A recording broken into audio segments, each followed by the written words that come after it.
Hmm. Welcome, everyone. We are so excited to have all of you here virtually. Thank you so much for logging in. I think we should give another 2 minutes for the other people jumping in, and then we can start. In the meanwhile, if anybody wants to introduce themselves or like say hi or anything, please.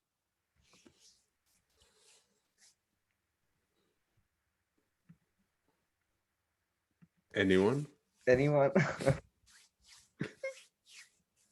Okay, I'll start. Hi, I'm Rohit from Blink Community. Nice to meet all of you guys. Hi, my name is Sonia. I'm in Tokyo, and this is like my first online seminar that I'm participating in. So I'm both nervous and super excited. Awesome. Thank you. Welcome, Sonia. Welcome. Thank you. Sonia, is your name Japanese? Ushigorochi? Ushidogochi is my husband's last name, so I guess it's part of my name now. That's Japanese though, right? Yes, it is. Okay, that I wouldn't have guessed that was a Japanese name. I've never heard of that name. So nice to meet you. I'm William from Japan as well. Oh, okay. Nice to meet you.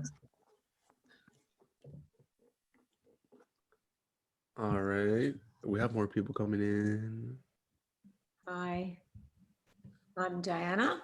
I was part of the Blink community and I happened to be back in Sydney when COVID hit and I'm still here.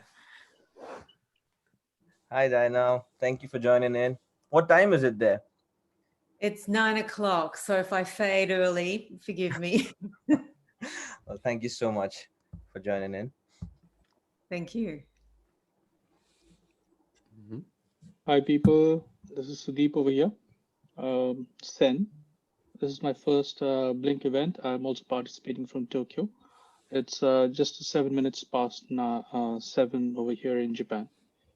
Pleasure meeting you all. Look forward to the event today. I'll go on mute and please excuse me if I switch off my camera after a while. Thank you. Thank you so much, Sudeep, for joining in.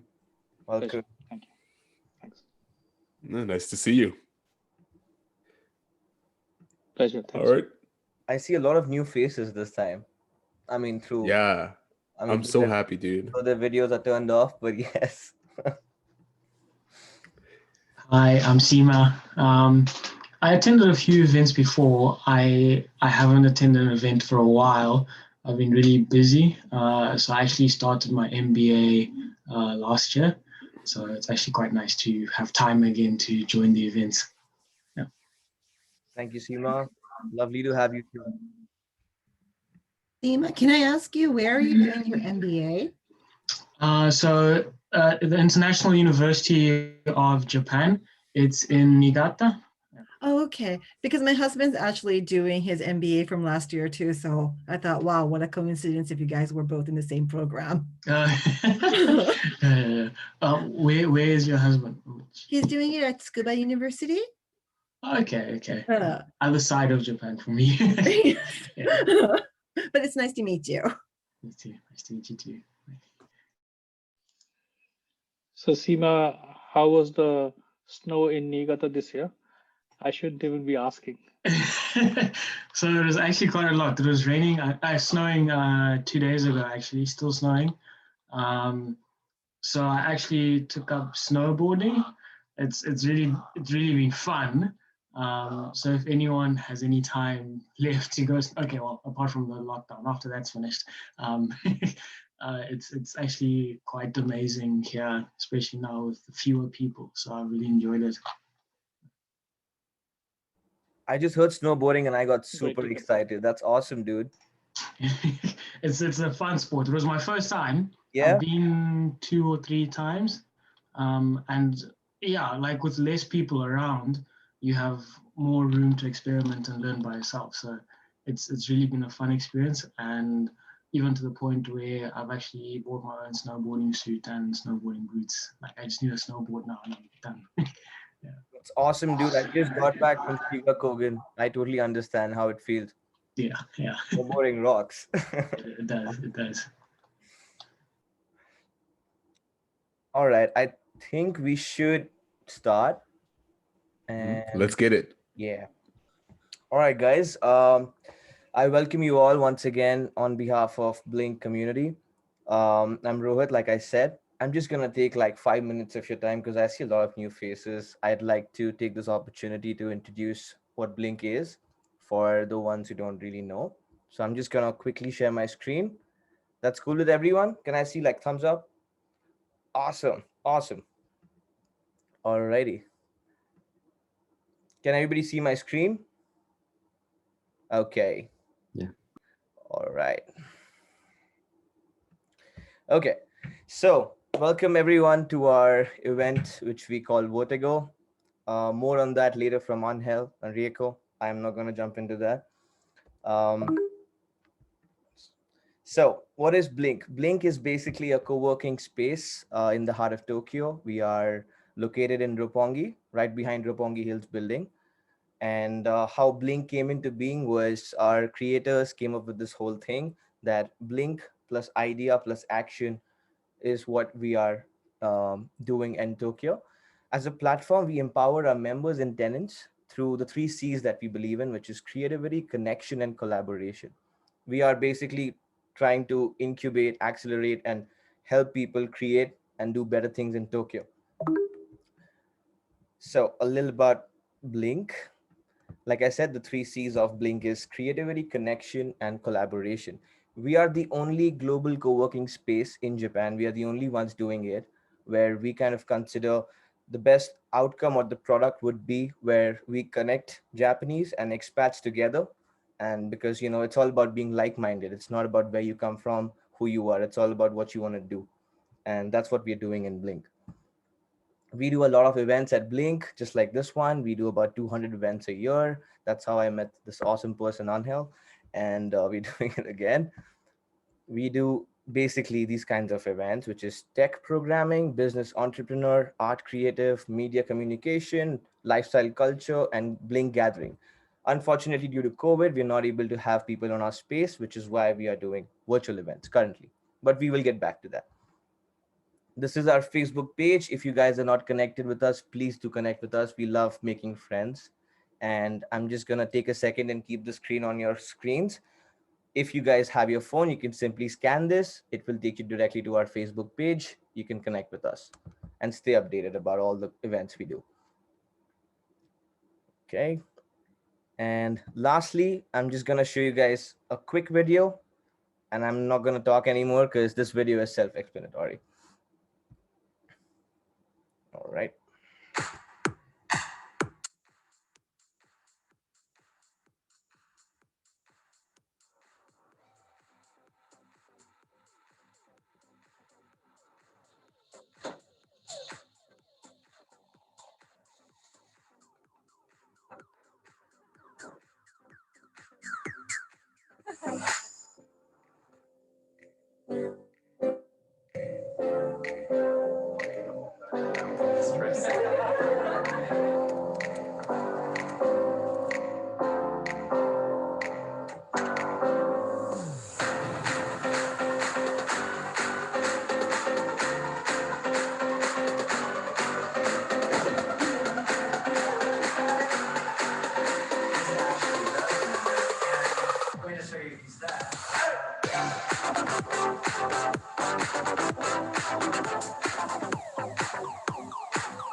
Okay, that was the video. Thank you so much, guys. Oh, my bad. Oh, shit. Sorry. Just give me a second. All right. Okay. So that was basically Blink. And I'd also like to add that we are 100% COVID safe workspace. We are following all the protocols laid out by the government, and we have different kinds of flexible options. If you guys are not finding a space in Tokyo to work from, rather than going to a Starbucks or something, simply drop in. We have like really, really affordable options.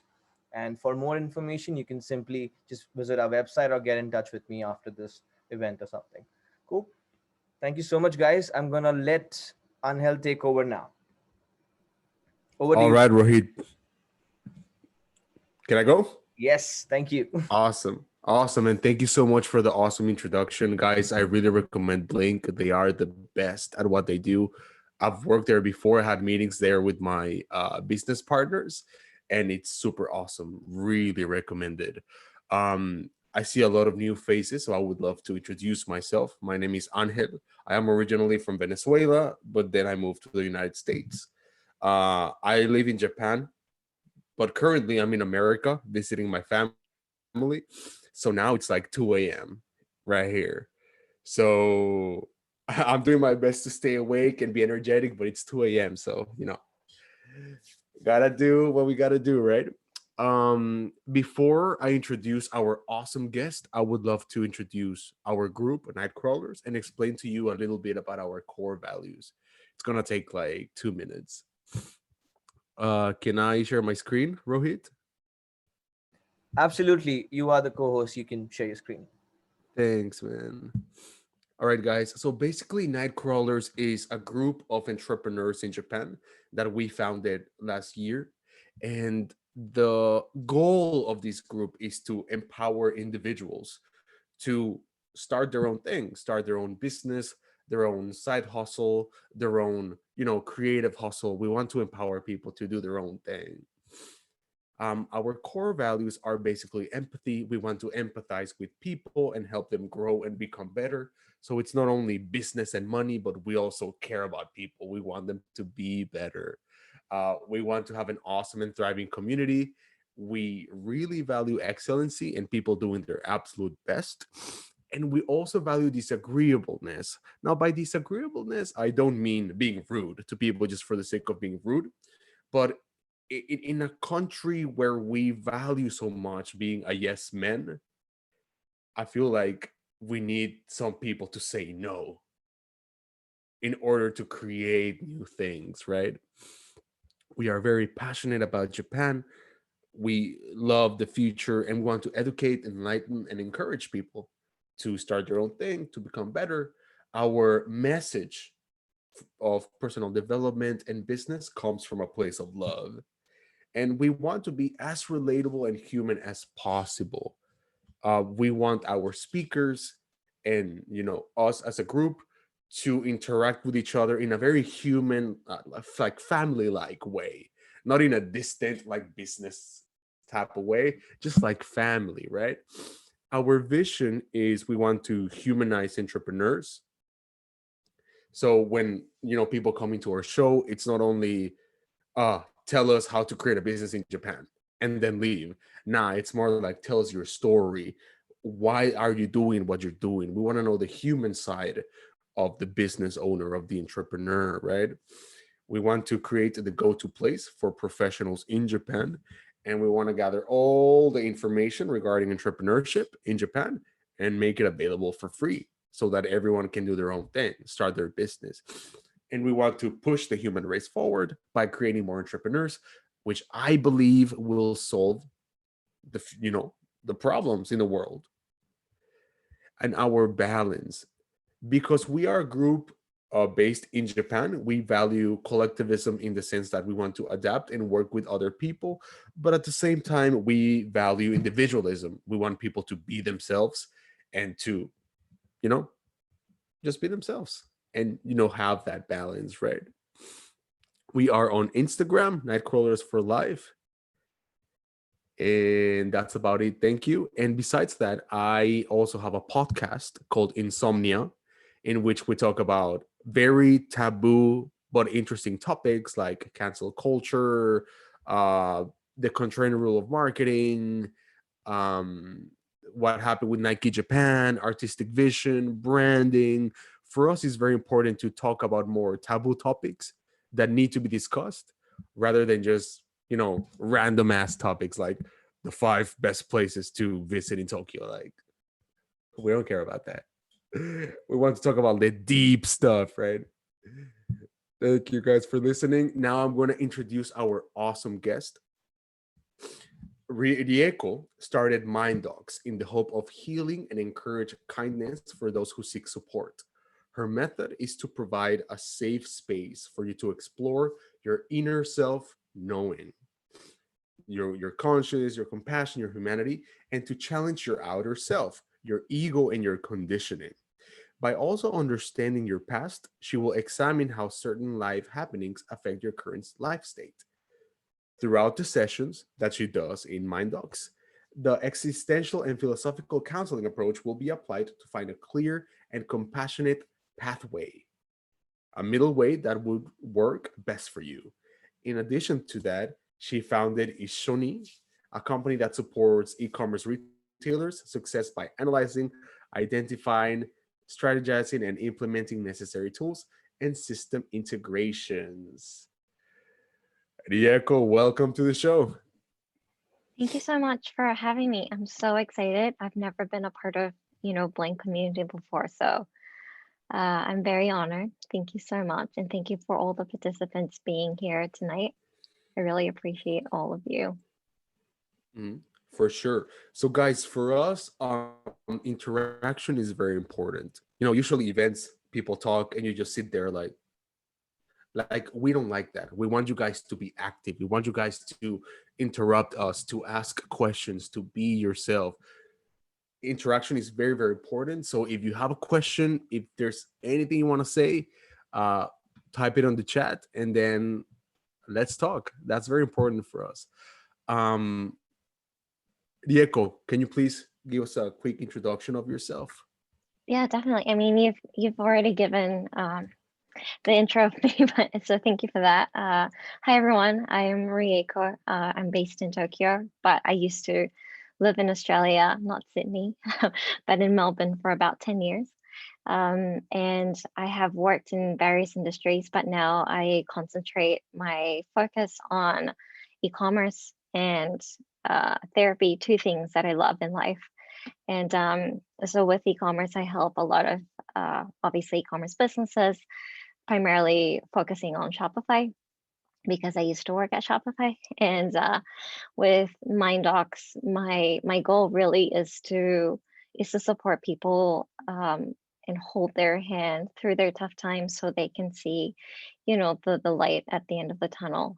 So hopefully we can explore some of the topics tonight. And so if you have any comments or questions or anything that you like to share, please do so, because I believe that this is a very safe space. I know it's very virtual, but it's very safe as well. So I'm looking forward to having very healthy discussions and interactions with you all. Beautiful. So, Rieko, I want to start with a really macro question, and then we're going to go to the specifics, right? I wanted to ask you, what's the state of mental health in the world? Wow, deep. I think, actually, let me start this by asking everyone who has had a tough 2020 and is still having a tough time, because especially with COVID. That's everybody. Yeah. So this sums it up, I think, is that, with COVID, a lot of what happened was you were forced to not have your norm. And that is very triggering, right? Because we're a creature of habit. So what we're used to do, we're programmed to do, we're conditioned to do certain things, and we have certain behavioral and thought patterns that we follow without even thinking twice. And with the norm changing, we were then forced to change the behavioral patterns that we have, which then exposed us to kind of think twice about our thought processes, our behavioral patterns. And breaking the norm is actually one of the toughest things we can ever do. And that remains to be, I think, the challenge that COVID exposes a lot of us to. Definitely. How about in Japan specifically? How did COVID, or how is COVID affecting the mental health of people living in Japan?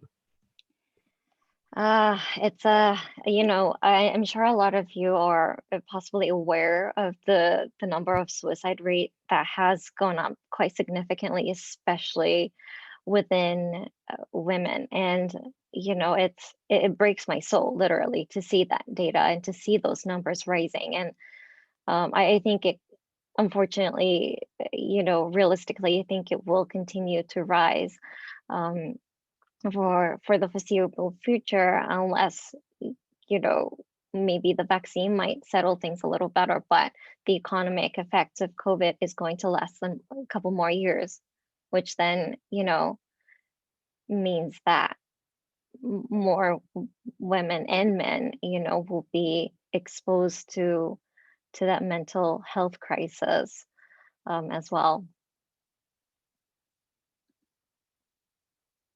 We actually have a comment from Diana. She says, has the suicide rate gone up? For especially, yes, for women, it has actually. Let me give you the stats. So with men, it has decreased. With women, it has increased.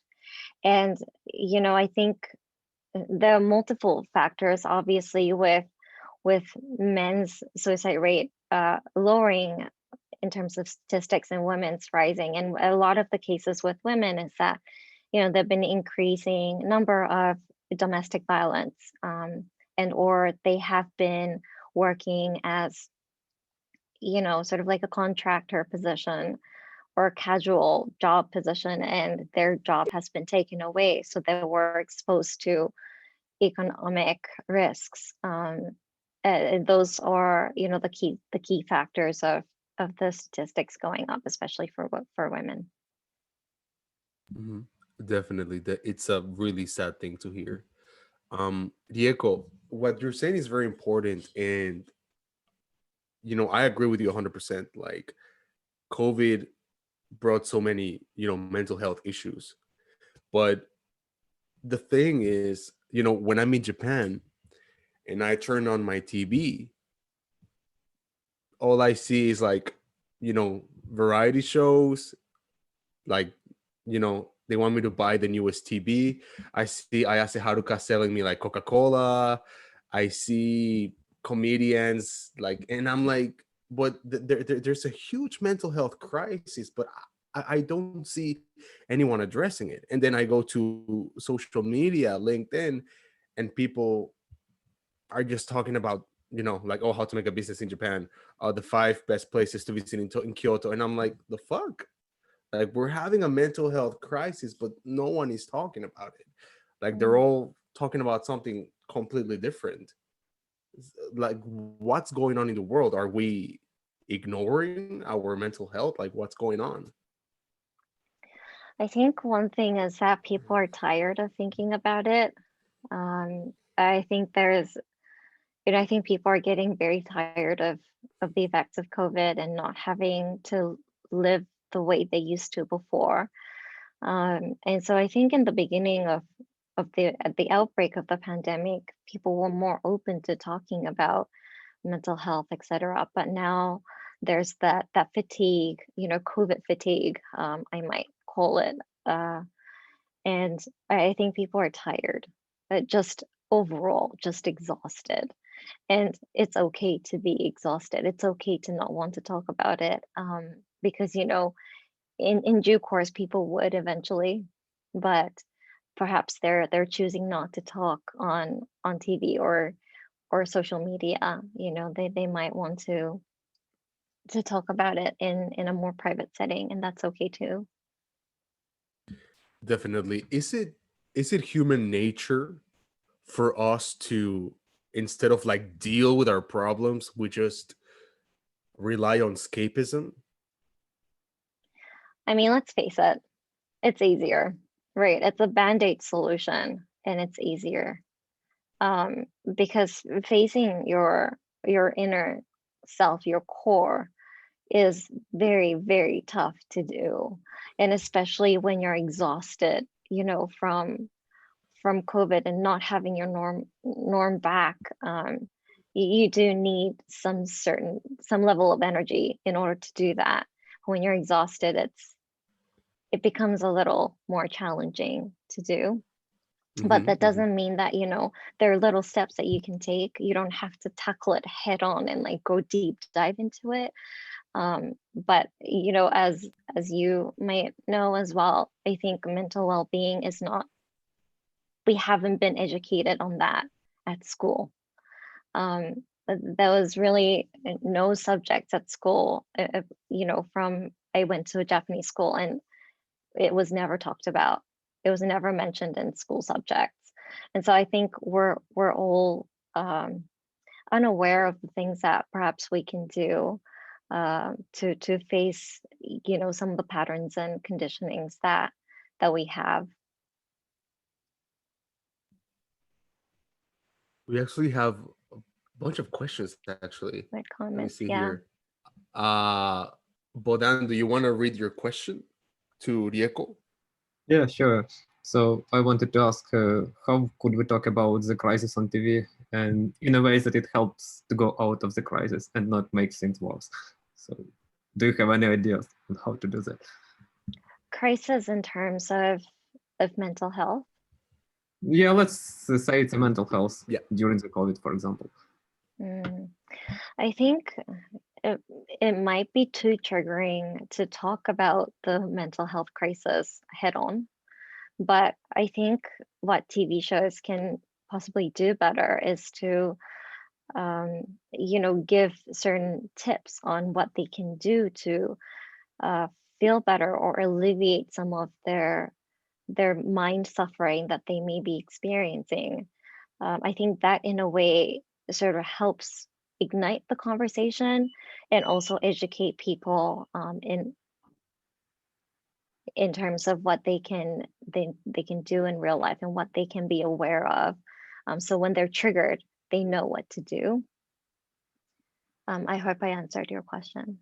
Yes, thank you. That wasn't an easy question, but I agree with you. So giving some tips is a good way. So do not talk about it directly, but maybe give some tips and ideas on how to go out of it. Yeah, thank you. Thank you.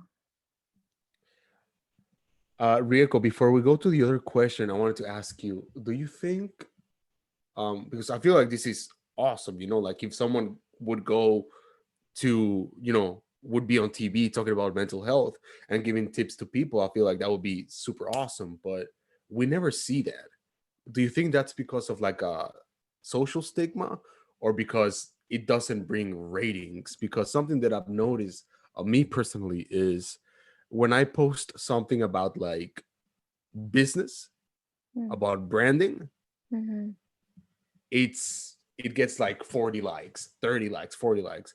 But when I post something about mental health, it gets like 6. And usually when I do events about branding and marketing, a lot of people. About mental health, personal development, like 5 people. Like, why do you think that is? It's possible that I think there are multiple layers to that. One is, obviously social stigma, especially in Japan. Mental health has never been a part of the conversation. And I think there's still that samurai mentality, right? You have to win at all costs and don't show any sign of weakness or don't show any emotion, and that is the beauty of the whole samurai culture. And I think that still is very much ingrained in our day-to-day and how our upbringing has been. But there's also, I think that mental health is something that people turn around and think about when they hit a certain wall. It's not every day that people think about their own mental health, right? It's only when they experience certain things, and oftentimes when they experience something that was very triggering to them, or it could have been a shock to their system, is when they think, oh, I need to maybe think about my own mental wellness.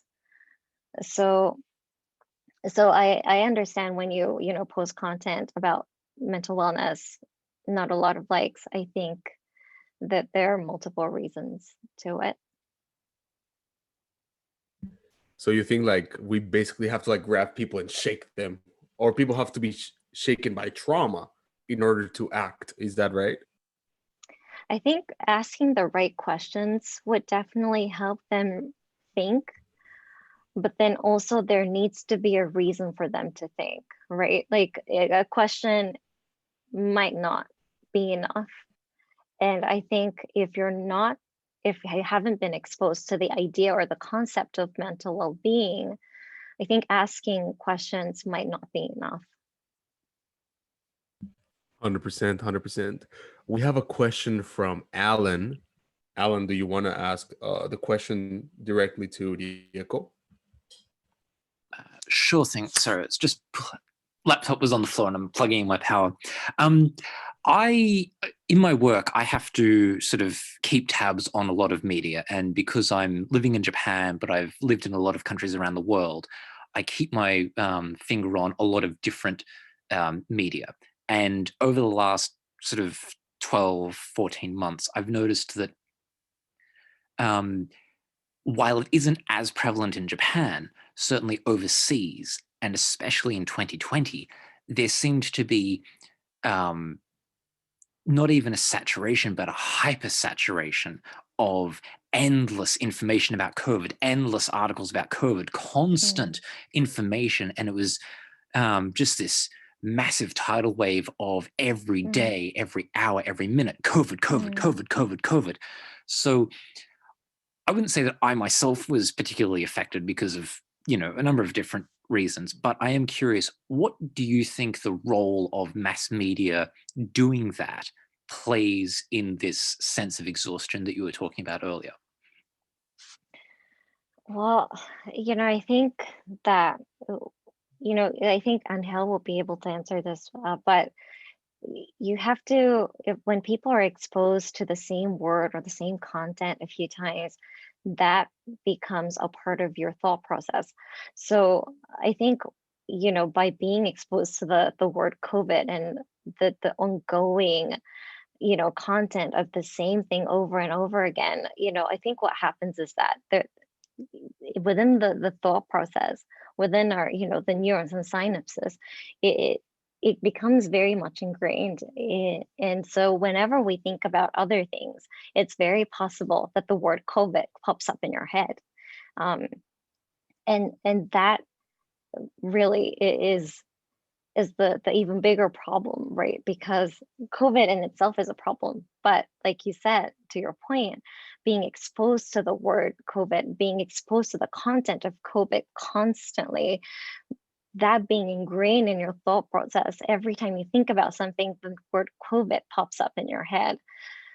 And that means that you can never escape COVID in your head. That's the worst nightmare, I think, that you can possibly think of during this pandemic, is that you can't, obviously run away from COVID physically, but you can't run away from COVID even in your alone time. That's detrimental to mental well-being. Do you think it would be fair to say that that sense of exhaustion and that oversaturation of information and all of that sort of forced focusing on COVID has in some kind of way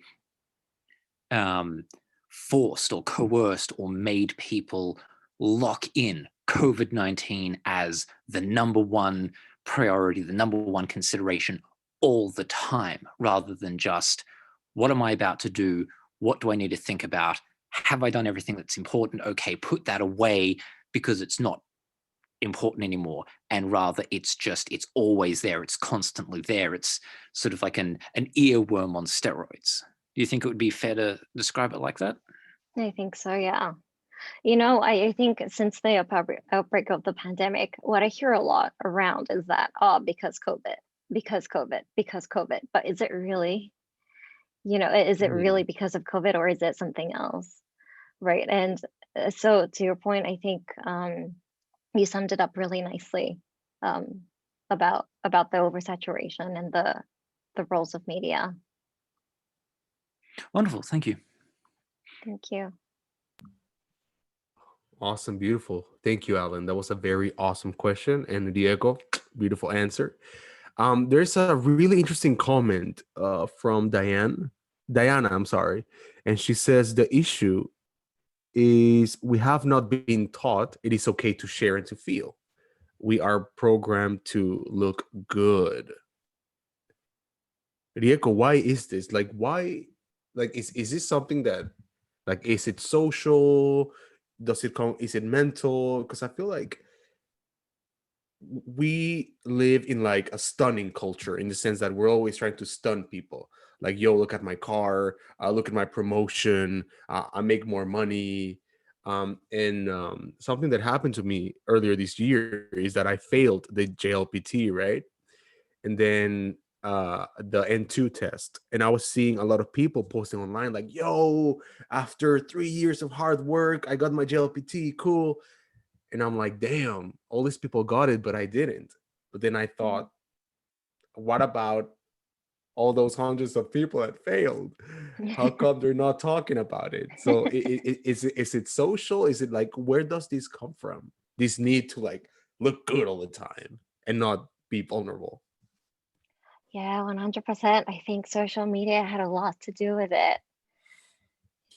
A lot to do with it. And it really does sadden me because, you know, social media came about out of nowhere, and we weren't taught how to use social media correctly or in the way that serves us best.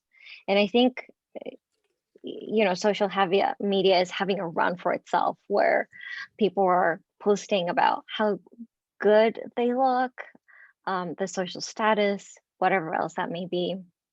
And like you said, and Diane, to your point as well, we don't share what's not going well with us. And when we're not feeling, you know, at the best, we don't share that on social media either. And so I feel like a lot of the times social media posts are for sort of like proving yourself and getting that acknowledgement from the outside world. Whereas really what we should be focusing on is to feel okay within and have that self-validation as opposed to seeking approval from other people. And you know, the entire sensationalism of look at me, I'm doing great, I'm fabulous, and that, you know, that's all great if that's really what you're feeling. But I agree, like I think that we need to be more comfortable at sharing what's not working or when we're not okay, because there's nothing to be ashamed of. But you know, going back to education, especially in Japan, we're not taught to share our feelings, right? We're not necessarily taught to think for ourselves per se. And so when we're not used to doing that, then we become automatically uncomfortable, or we just don't know how to share feelings. So actually I have a 2-month-old baby, and she still can't, you know, speak a word. She doesn't know any language whatsoever. But I read this book to her, and it's called The Book of Feelings, because what I'm trying to do with her is for her to be able to really be able to verbalize what she's feeling when she's feeling certain things. And I think that training was never done. And that's really a huge problem that we have today. And that keeps on being the problem because it's never been a part of the education program at all. So what we can do, you know, I think, as I believe we're all adults here, right? Is that we can learn to teach ourselves on how to express ourselves when we're feeling certain feelings. And it's okay to be angry, it's okay to be sad. But I think what's not okay is when we bottle things up. It's like a Coke bottle, right? When we shake it, it explodes. Well, we're like a Coke bottle, essentially. So what we can do, I think, as adults, as a grown-up, is to learn how to express things in a constructive manner.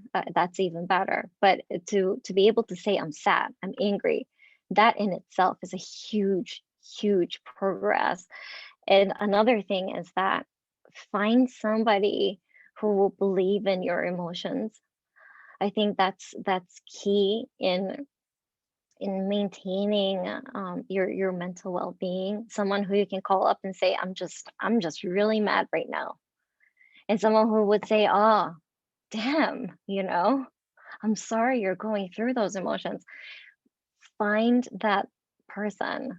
Within the Blink community, we're all listening to this. So maybe we're all open to having that person within the community. That's fantastic. And I think those two things, so educating ourselves in how to express certain feelings, but also having that person who would, not deny your feelings, but really accept it and listen to it as it is.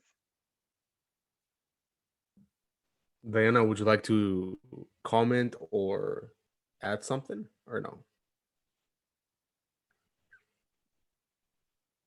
Can I unmute? Oh, hi. Yeah, I think that's a great idea. I think what you just suggested, to find a buddy, so to speak, someone to connect with. And I know, because I was living in Tokyo for 6 years, and over the COVID, initially a friend was in my apartment when I was still here, and I was planning to go back, and then I couldn't. But we would actually cook together. I was here, she was there, because she was more isolated than I was. So we created this dialogue every whenever, and we did something together. And it was a really good thing, I think, to support the situation. But I was running a program at Blink called Fabric of Awareness, and it was using creative activities and reflective practice and questioning, which was all about this, to actually connect to our ideas and connect to how we feel and think about things in order to create something for the future, something that would actually build something better for the planet, for people. So it was all about the human, tapping into human technology. And I think, what you're talking about are areas that we've not tapped on, or they've been lost, and they're actually re-emerging now, but it's very slow, the uptake. And so we have the system of the news and the media, and a lot of the time I don't listen to that anymore. I have this thing that if I'm meant to know something, somebody tells me, or I hear it somehow, and it seems to work as far as I know. But otherwise we tend to tap into what's being pumped out at us. And do we actually stop to think, is this for me? Is this real? How does that affect me? Because we actually haven't, as you were saying, been given those platforms. They've somehow dissipated.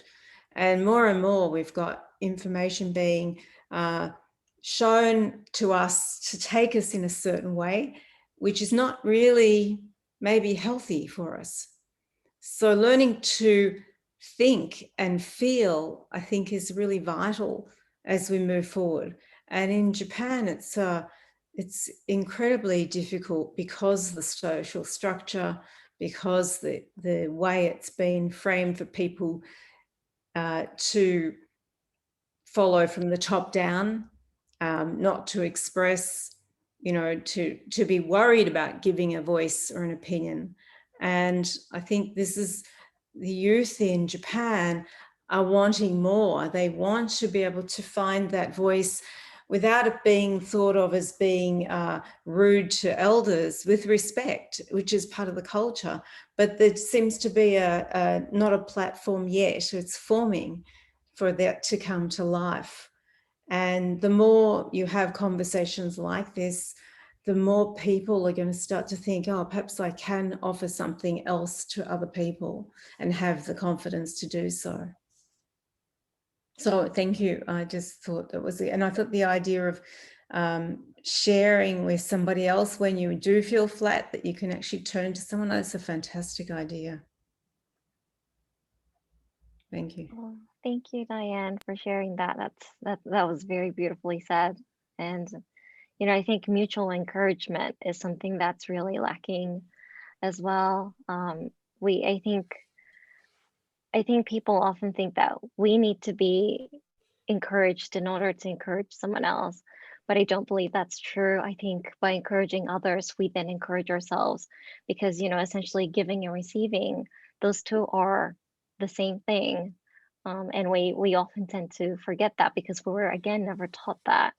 But, you know, having the platform, having conversation, I think will hopefully, you know, that will encourage more people to encourage others, and themselves will be given back that blessing as well.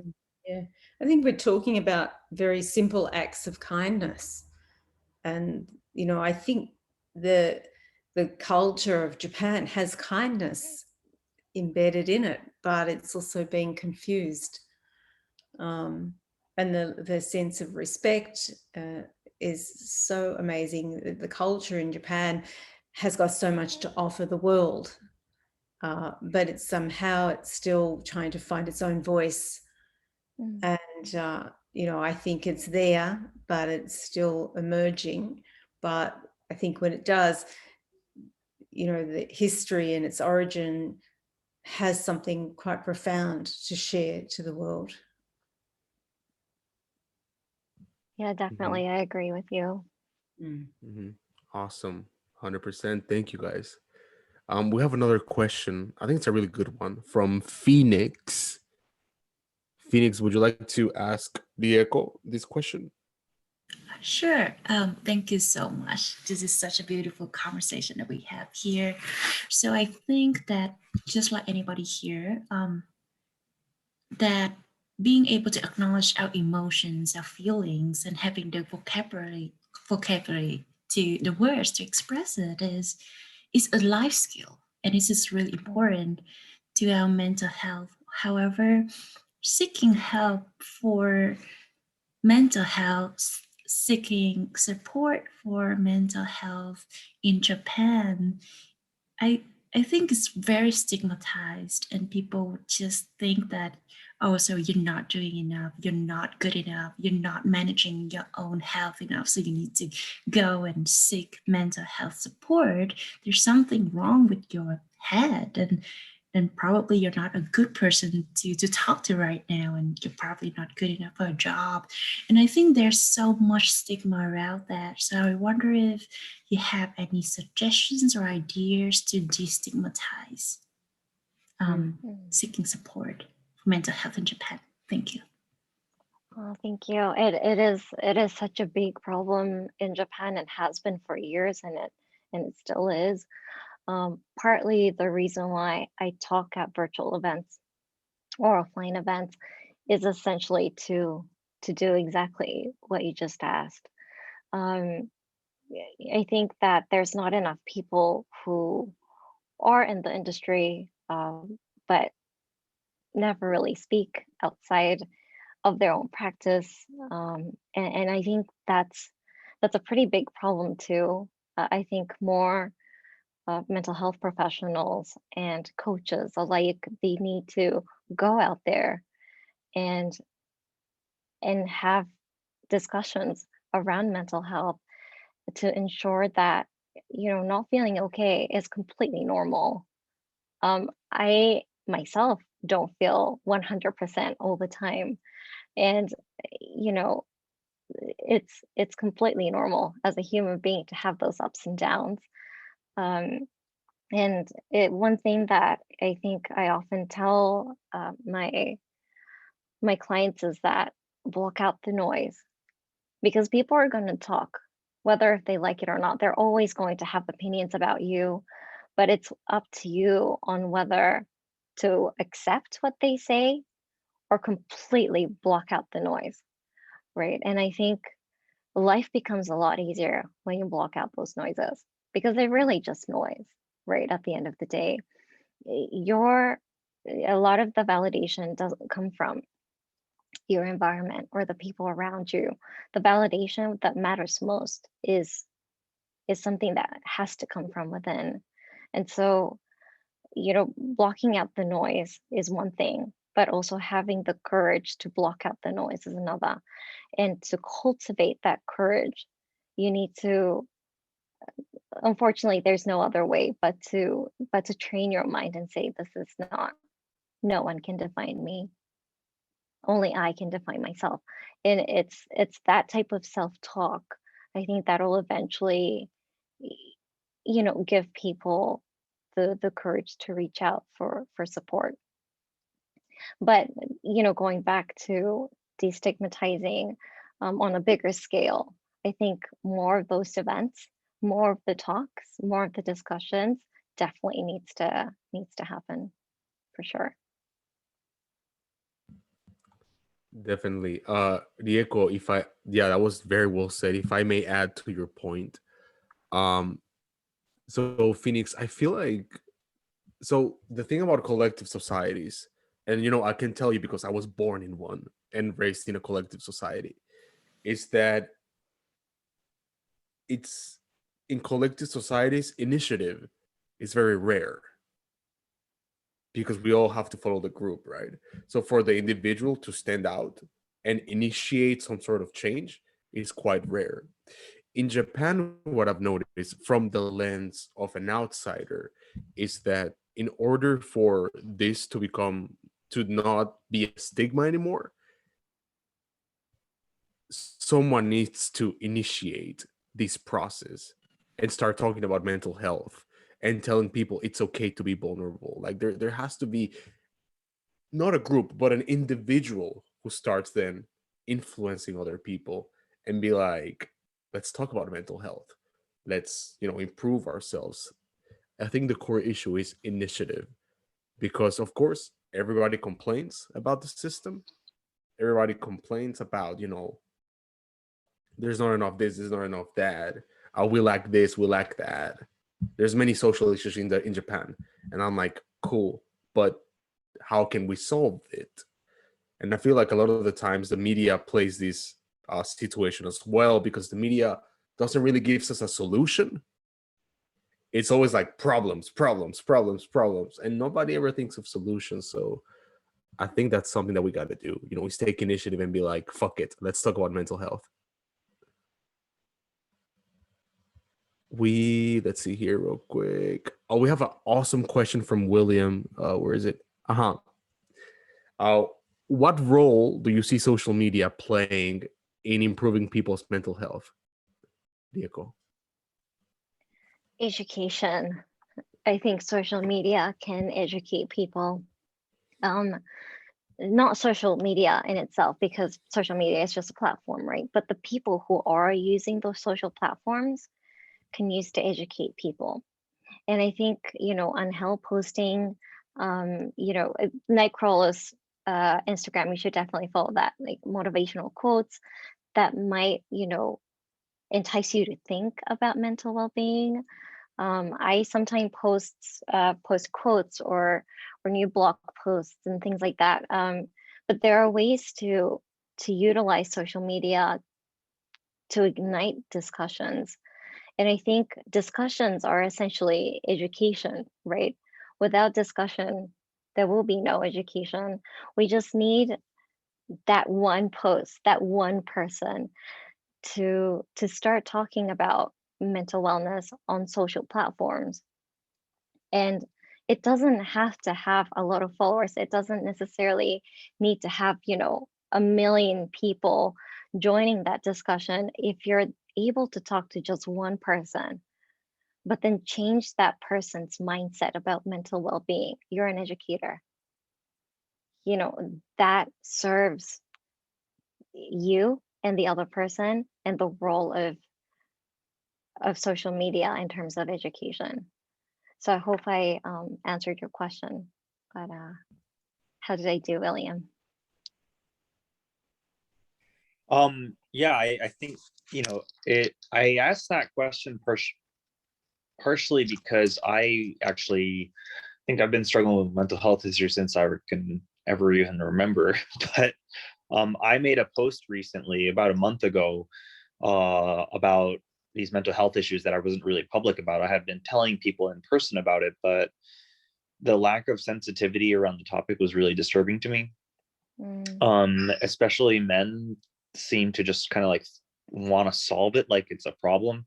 Yeah. Like it's like a machine or something that you just got to do this, or like you got to, and then I think a lot of the women I was in touch with, I think it was sort of like I mean, frankly, like expressing vulnerability was like, there was like this stick, it was like being shamed. It's like, how can you not, all that, BS basically. And I realized it's like, everyone has their own kind of perspective and opinion, and more often than not, something happened to those people as well, which kept them to shut up basically. So I made this post online about how I was, today I just finally finished my treatment. I've been receiving brain stimulation treatment, and today was the 32nd time I did it. And Wow.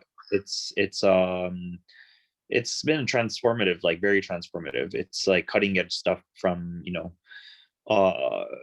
it's called magnetic brain stimulation, TMS, transcranial magnetic stimulation. And they've been doing research at like Harvard and Johns Hopkins and so on. So this is like cutting edge, like top of the line mental health treatment. And I made that post mainly because I was experiencing so much stigma just against posting anything about being vulnerable or talking about mental health issues. But now that I was fairly confident that I had like one was a tool that had been scientifically proven to be far more effective than psychiatric medications, for example. So I wanted to make that a public thing. But I also wanted, as Angel was saying, I realized that like, well, if I wasn't going to step up and do something about this, like how was I to expect anyone else around me to do it, or let alone like begin the discussion to do something like that? Because, it's sort of the collective silence that's keeping all of this stuff in, basically in the shadows. And Japan, if anything, has taught me a lot about what happens when that goes on for too long. It's just, it's just like penguins jumping off a cliff, they just they will keep on killing themselves until, the train stops or whatever. So, or they build, walls to prevent people from jumping into the trains or something. So, I realized that action was really important, but, I think this is what's so troubling about things like mass media is that like, it's like, 8 a.m. news, you get like your dogs and, puppies and stuff and cats playing. And then it's like, okay, now we're going to just look at all the disaster that's happening everywhere around the world. It's like a, pardon my French, just a complete shit show out there. And then it's like, okay, now back to all the happy stuff, and let's just get like collectively dissociate from all of this. And it's like this huge contrast without any like dialogue happening between. It's like, it's just so, I think the brain, I mean, I realized that it's like this collective dissociation, basically. Like people just don't know how to handle that issue. So it's like, we're just going to look at cats for a while so we can ignore all this like stuff that's happening. And I think like everyone consuming that, because it's also unidirectional, usually like it's only like, it's just information being pumped towards you. I think people learn that like dissociating in that way is like the right way to deal with these problems, basically, or it's the only way, frankly. And the lack of education is troubling. But when it's like, okay, well, if we try to do anything proactive about it, like through social media, for example, there's no real success models of how to actually handle this type of issue, because I realized it's playing out in real time. Like we're having to figure this out as we go, rather than there being like a solution for it already at hand. And some societies, I think like, California, for example, or just like, since Angel is in LA, I think like mental health has been more of a hot topic in the West Coast or the Bay Area, for example. Like people are talking about this, like it's like, I don't know, people talk about like the cure of cancer as like this thing, finding the cure of cancer has become some of this, what do you say? It's become like an analogy of sorts. But I think like talking openly about mental health is like the new LGBT or something, like it's like, how dare you talk like bad about the LGBT community? And it just becomes this huge political issue as well. But I was so grateful that dialogue was happening. And being on social media, like I can see what's coming from the West, but like I wasn't seeing much coming from Japan, and that was what was kind of alarming to me. And I was like, okay, well, someone has to initiate this, but it's hard to tell how it's going to play out because of the kind of the social nature of it. That the nature of social media is that it's sort of a mirror of our society. It's not something that's being pumped into your consciousness unidirectionally from corporations and stuff. It's something that we are allowed to somehow, or have at least some control over. So I was curious, like what your thoughts on that were, because as this kind of social narrative begins to play out more and more, and we see changes happening, like how can people that are struggling with mental health issues, as well as people that are supportive of those, or are supporting those with these issues, and the people that need to hear these kinds of things, like how can it's like, should we attempt to create an ecosystem, or like a community, or something like that. I think this is a great start that we're having this conversation openly here, but I think actually a lot of those people that have mental health issues, they don't go and search for solutions themselves, unless they're very resilient, and they're very determined to do something about it. And so how do we reach more people? Yeah. Yeah, well, thank you for sharing that, and congratulations are in order, I Thank you. suppose, for going through the treatment. Must have been tough. But Oh, it was actually not tough at all. It was like the oh, best thing really? that I've ever done. Yeah, it was Oh. amazing. I was like, I was sleeping for the first time in 20 something years. Sleeping like a baby, basically. Like my brain had rested for the first time, and I wasn't over analyzing everything anymore. And it was remarkable, like way better than any treatment that I've ever done in any field of medicine, frankly. So yeah, so I highly recommend it. But yeah, I think anyone can benefit from this. Oh, that's amazing. I'm glad to hear it. And also thank you for, sharing those posts. And I'm sorry that, some of the comments might have been, like you said, very insensitive. I Well, think it was people actually, don't know how to, yeah. it was overwhelmingly positive, actually, when I really put myself out there. But I don't think if I had mentioned, like actually like 6 or 7 years ago, I mentioned something that I was struggling, but like I don't, like, mental health was not on the table back then. And like I think I got like 5 likes or something. This time I got 100, which was pretty surprising. So, but anyway, sorry to interrupt you, but yeah. But I think that in itself shows that people are looking for places to talk about mental well-being, because if they can empathize with something, that means that it's triggered something within them to want to empathize, right? So I think Right. people are looking, but to your point, it's hard to find those communities and events and such. But I think going back to the previous question as well, is that what me personally is trying to do is to have more events. I have another event actually coming up in about 2 months, and that will be completely in Japanese, because I think that Japanese people need to hear it. But it's something that I definitely think about all the time, on how to reach people who actually need support, and who actually need the space to think about mental well-being. But the best that we can do individually, and collectively, is to pump out content. 1, 2, have conversations. Have conversations with your closest friends, starting from in your family too. That's important. But also talk about your experiences at events. I think that's very powerful. Your experience of going through that at an event will be so powerful, I personally think. Right.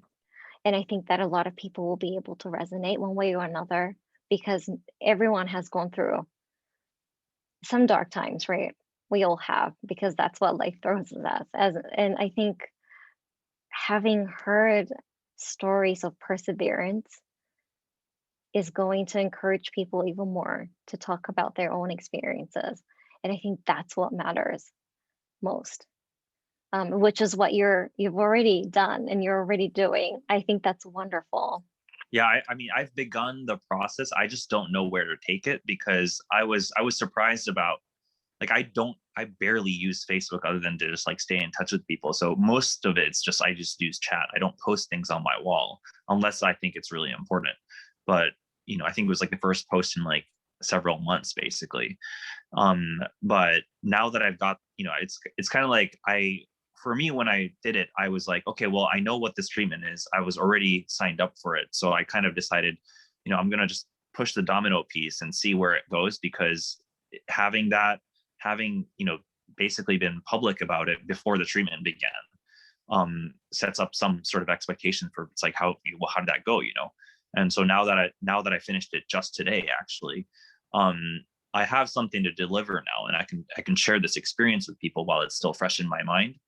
And I agree, it does begin that dialogue. It does begin that the storytelling aspect of it. But it's also, I recognize now that it's, with any kind of initiative, like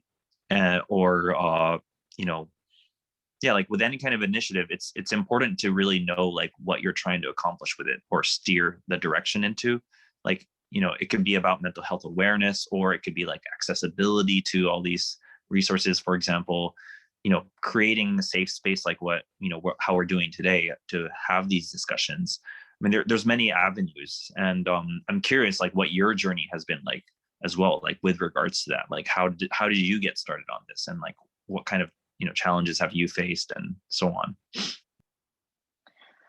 Well, my services are basically one-on-one sessions with clients, and I think when I started in Japan, I did have a little bit of hesitation, just given that the stigma in Japan is huge, but also that that gave me a lot of, I guess, strength and belief that I really need to do this, a sense of mission, I suppose. And since then, I've been blessed to be connected to someone like Angel and other people to talk about it online, and have events, and have YouTube videos and podcasts and things like that.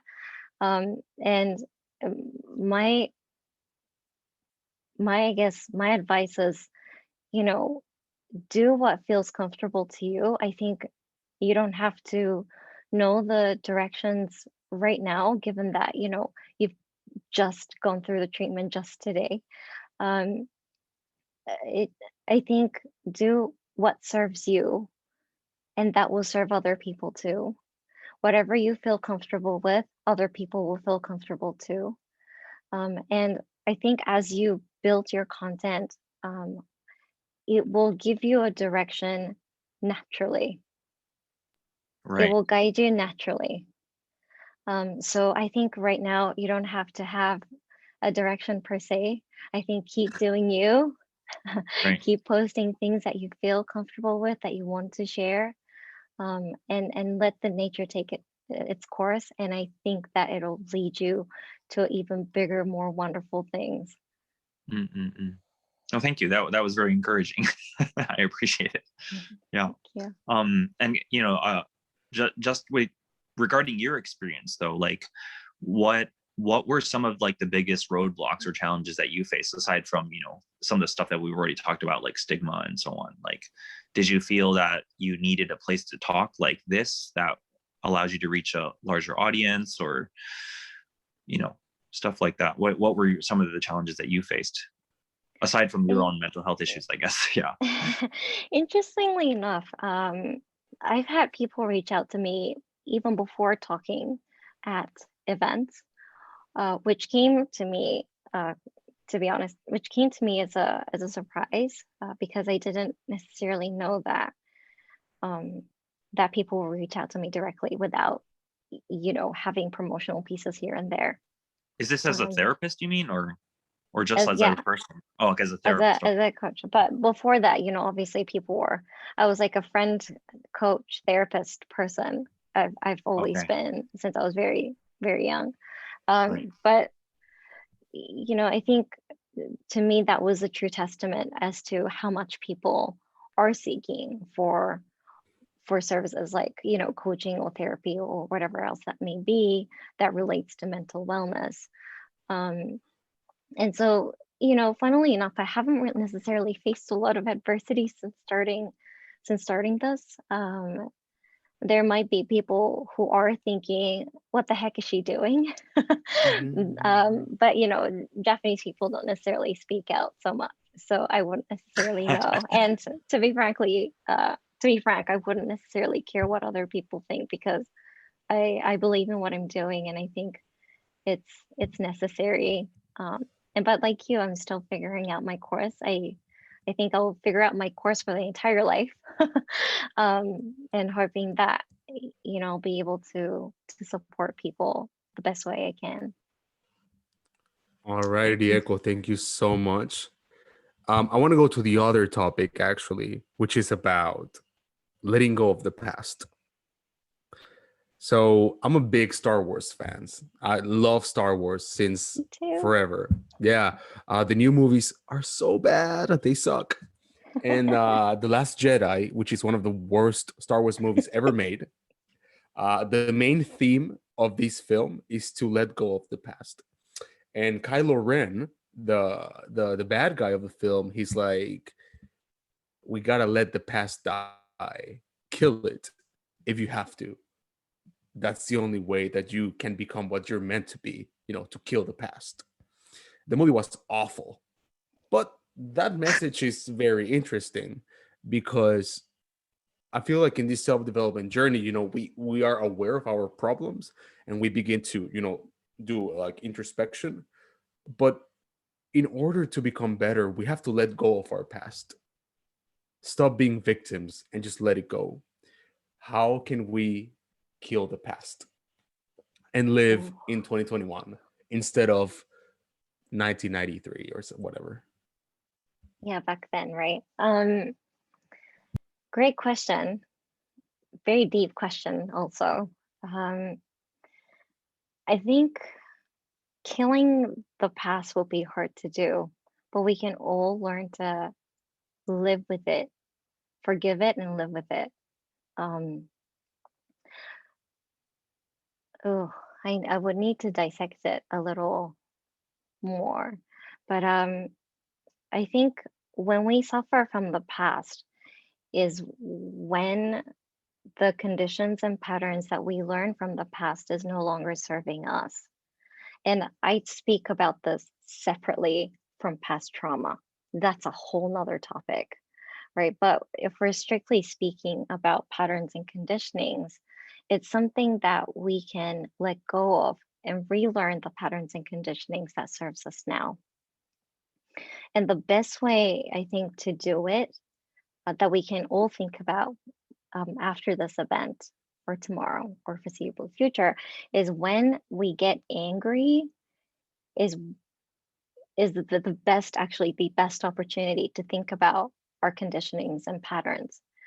Anger is not a bad emotion. It's actually a very effective emotion to dig deeper within yourself. And when we get angry, it kind of gives us an opportunity to think about, okay, why am I angry? What was the trigger? Right. And as you dig deeper into the triggers, oftentimes we land on, oh, this is the thought pattern that I had, or this was the conditioning that I gave myself. And my mind is trying to work against the conditioning and the patterns of the past, and therefore I'm angry. So, you know, you're not necessarily angry about something that's happened to you right now or to somebody else that may have said something.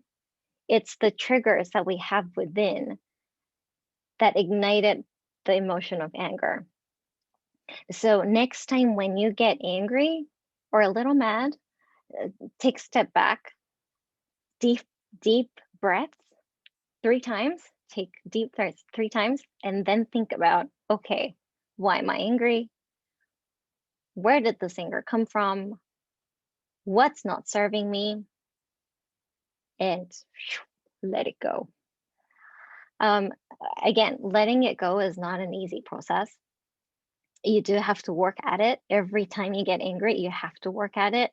And once you're aware of the patterns and conditionings, it's not just when you're angry, but it's every single day when you think that something has triggered you or you're reigniting your past that gave you that sense of patterns and conditionings. You have to think, okay, no, this isn't me, this is my past, right?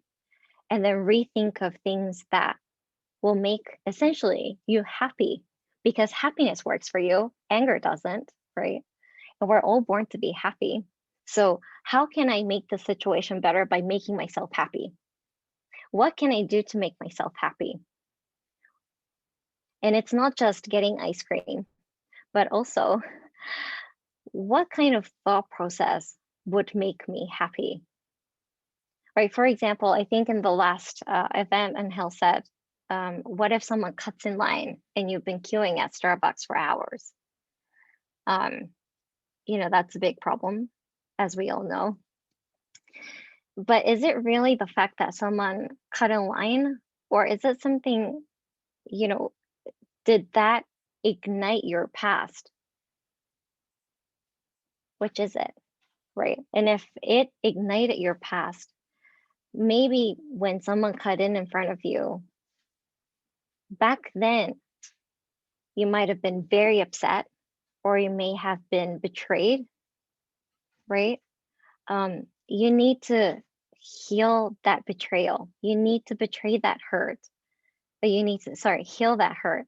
And by doing so, you're creating, you're putting your past behind you and creating a happy now. I said a handful there.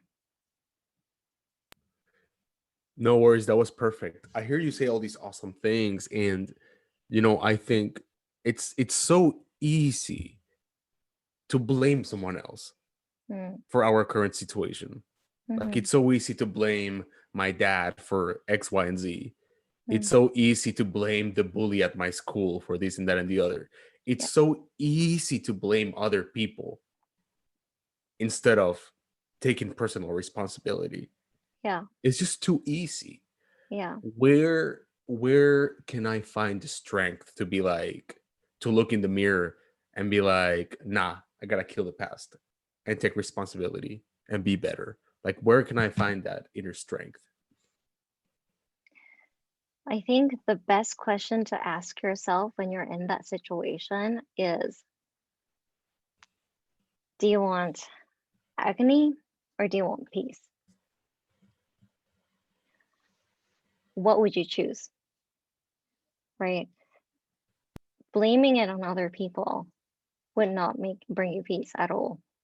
You would have constant thoughts of anger and resentment, you know, and those are like poisons for your mind and your soul. You're essentially like waiting for the other person to, you know, be in an accident or something while drinking poison yourself. That doesn't serve you, or that doesn't serve anybody.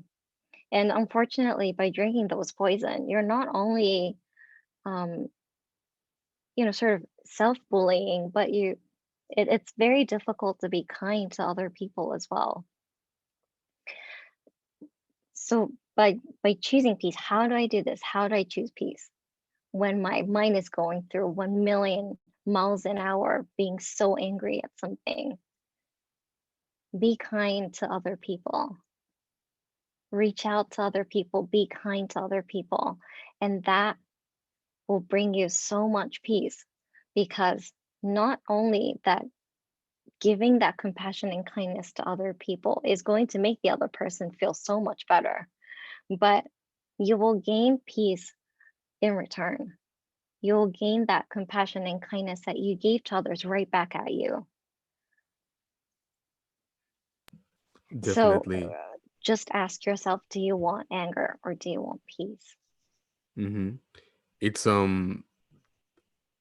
so I feel like I really agree with you, but how about, you know, someone who survived the genocide in Rwanda, right? Or like a Jewish person that survived the concentration camps in Nazi Germany, or a woman who was raped, or, you know, me, for example, fleeing communist Venezuela. Like, how can we find the strength to forgive people or a group of people that have done so much pain? Oh, okay. So I know there's a lot of conversation around that. I've actually been to Rwanda myself. I was studying genocide for a while. Forgiveness to perpetrators does not come easily at all, and it may never come, and that's okay. I think that's completely okay, as long as you know how to forgive you. And you know, when I say forgive yourself within this context, is that you were vulnerable back then. You know, you didn't have any means to I guess avoid those situations from happening, and maybe you were very small and you didn't have the strength to fight back. And oftentimes when people go through those experiences, we tend to blame ourselves for not being strong enough, for being vulnerable. And when I mean forgiveness, is exactly in that moment. You have to forgive yourself for not being strong enough. You have to forgive yourself for your vulnerability, because there's no other way. You were vulnerable, and that's the truth, and it's not your fault that it happened to you. None of it was your fault. So you have to tell two things to yourself, right? One, forgive yourself. It wasn't your fault. It was not your fault. And two, you deserve all the good things and all the happiness in the world. And you have to mean it every time you say it. 100%. It's I really agree with what you're saying, and I want to do that, but and for me, when I meditate and I'm like, all right, I need to forgive, I need to let go, but then I remember, you know, how a group of people with extremist political ideals have completely destroyed my country for 21 years, and the product of their ideals has led to a genocide, children dying of starvation, massive political collapse, an exodus going on in my country, in Venezuela. And I'm like, damn, how can I forgive these people? You know, like there's so many bad things going on in my country and so many people are suffering. How can I turn the other cheek? I mean, of course, if someone cuts in line at Starbucks, yeah, I'll turn the other cheek. But someone who committed like mass murder and has enslaved people like that, like, damn, how can I do that? I And think that's you just my don't personal experience. if it's, you know, forgiveness needs to serve you, right? And right now, you trying to forgive those perpetrator is I think is causing more anger, more resentment, which means that the forgiveness that you're trying to practice is not serving you. So I think let's pause on that for a while. Let's pause on trying to forgive the perpetrators for a while. If that's going to bring you peace, then let's just put that on the shelf, right? If that's not, you know, if forgiveness is essential in going through your day to day, if that's essential in gaining peace that you want to have, then eventually, yes, you might have to face it. But if it's not affecting you directly day to day, and if trying to forgive is causing you more angst, then let it go. Let go of trying to forgive. I think that will be my advice. Beautiful. Something that's very important as well is to know yourself. And I feel like a lot of people don't really know themselves. Because when we grow up and we go through the school system, we learn about like chemistry and photosynthesis and like geography and the capital of Belarus or whatever. Like, yeah, that's cool. But we never learn about ourselves as people. And if you don't know yourself, how can you navigate through life? And I think it was Socrates who said this. He's like, the easiest thing in the world is to give advice. Everyone can give you an advice. But the hardest thing is to know yourself. How can we start that journey to know ourselves? The easiest step to take would be to journal. And I'm not saying journal as to like, you know, writing about what you did or what you ate, but more about how you felt. How you felt when certain things happened to you, or how you felt when you were doing certain things. From that, you're able to, I guess, distinguish certain patterns that you have and certain thought processes that you have. That it will give you, I suppose, like a good, healthy first step into knowing yourself further. Understood. Perfect. I think we have another question. Yeah, we have one question from William. Can you say anything about holding on to anger versus expressing anger? Sorry, can you repeat that question? I'm trying to find it on the chat. I can say it if you want. Oh, that would be great. Yes. Yeah. So I've been in the process of trying to heal myself. Basically, I came across this thing of like, I think it's like a Buddhist quote of how, holding on to anger is the same as trying to throw a hot piece of coal to your opponent or your enemy.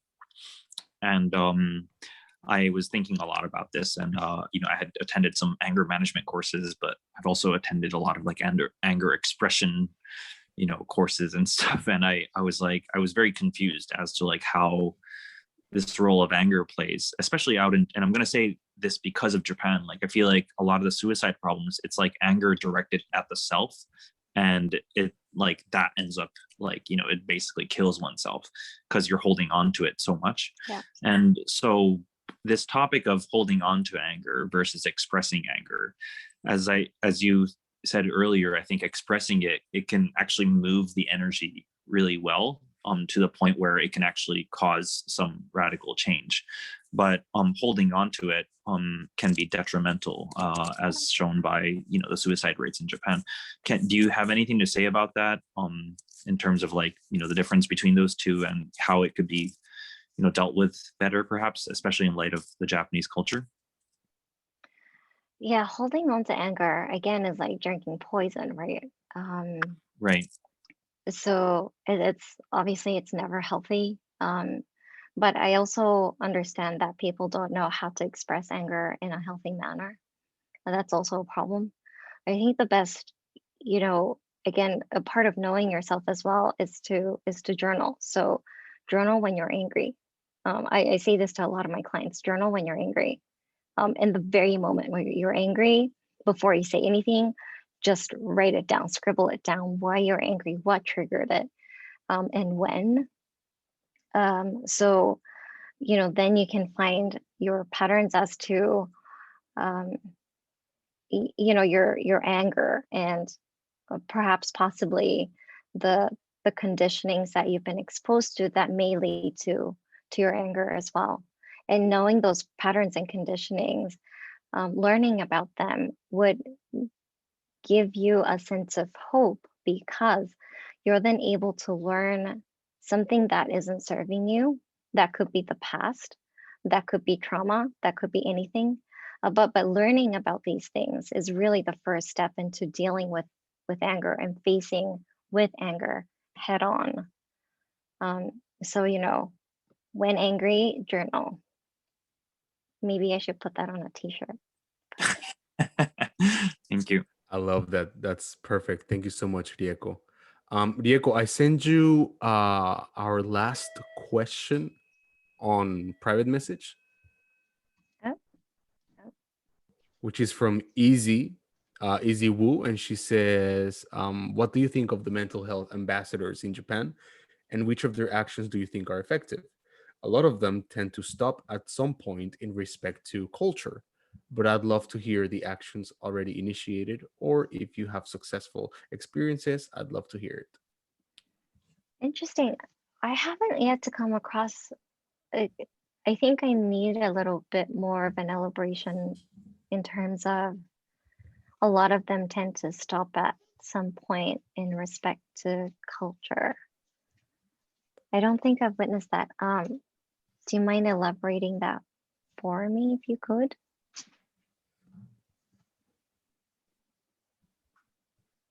Is Izzy in the call? She's here, but I think she's having trouble with mic and camera, which is why she messaged me separately. Oh, okay. Oh, got it.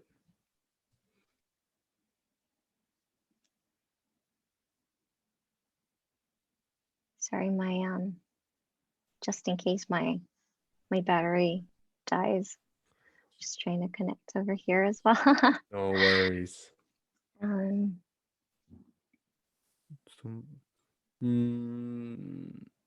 Well, maybe I'm not sure, but probably what she's trying to say is, like a lot of them tend to stop at some point in respect to culture. It's because again, since mental health is a stigma in Japan, it's stigmatized in Japan. Maybe they cannot talk freely about it because they're afraid of, like, oh, it's taboo. I can't talk about it. It's kind of like politics in Japan. It's like, oh no, taboo. I'm out. mm, mhm.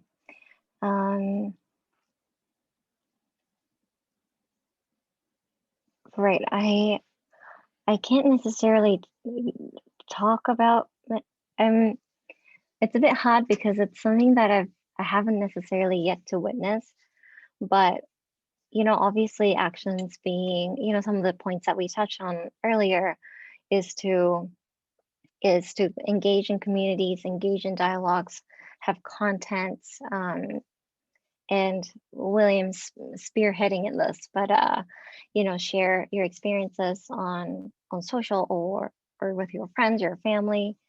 I think those are the things would really resonate with a lot of the people who have gone through tough times before, and give an opportunity to start a very healthy discussion around there as well.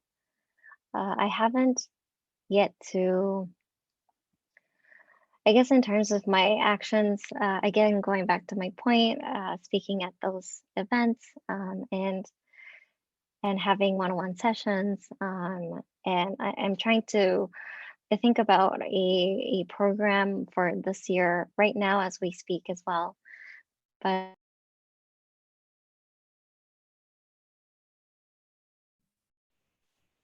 I think No I think sound. Rieko's computer ran out of battery.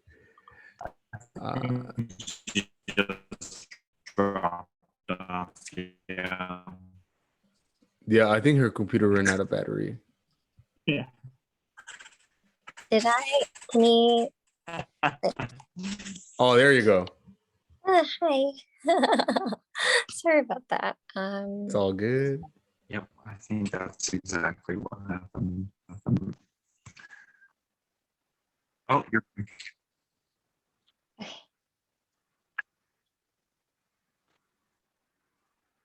Hello? Yeah, Yeah, we can hear you. Okay, great. So I know that I got a little cut up there, but headphone now or something. There you go. sorry about that, everybody. I apologize. But I think just reaching out, having conversations, having social posts, and I think that one thing that we should all be mindful of is that a mental health professional or a coach doesn't need to be the only ambassadors. We can all be ambassadors in that. So I think let's not forget that as well, because our voices are very powerful, and so. I love that. I love that a lot. Thank you, for that Rieko. encouragement. All right, guys. We are wrapping up here. We're almost done. Let's see here. Let's do one more question for Rieko, for someone who has not had the chance to ask her. And after that, we're gonna wrap it up and finish up. Does anyone have a question for Rieko? Someone who didn't have the chance to ask her.